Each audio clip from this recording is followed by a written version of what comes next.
Maraming mga fans ng Kapamilya Network ang natuwa sa paglipat ni Kim Domingo sa nasabing TV network at magiging part nga siya ng Ang Batang Quiapo. Kaya naman sa kanyang latest post ay ipinakita ni Kim ang kanyang pinagdaanang training at mga behind the scenes para sa pagpapractice na rin at preparasyon sa kanyang karakter na si Madonna. Narito ang kanyang post. Totoo pala na mahirap mag-action, kasama na dyan ang masusugatan ka, ma-injury, yung kahit sobrang sakit na pero kailangan mong tapusin ang eksena dahil nasa momentum na. Pero napakasarap sa pakiramdam nung makita ko ang lahat ng pinagpaguran ko at ng mga taong nasa likod ng show na ito. Worth it po ang lahat.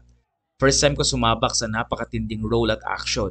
Hindi man perpekto, madami pa akong pagdadaanan pero hindi ko akalain na kaya ko pala sumabak sa ganitong klase ng project.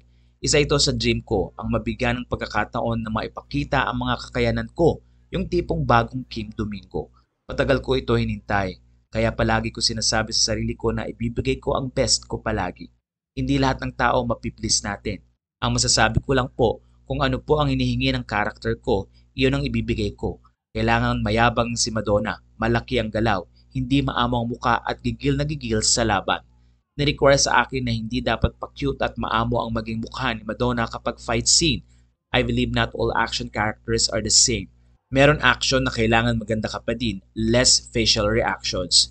Meron din kailangan OA sa facial reaction, yung mukha kang barako at hindi maamo mukha kagaya ng character ni Madonna.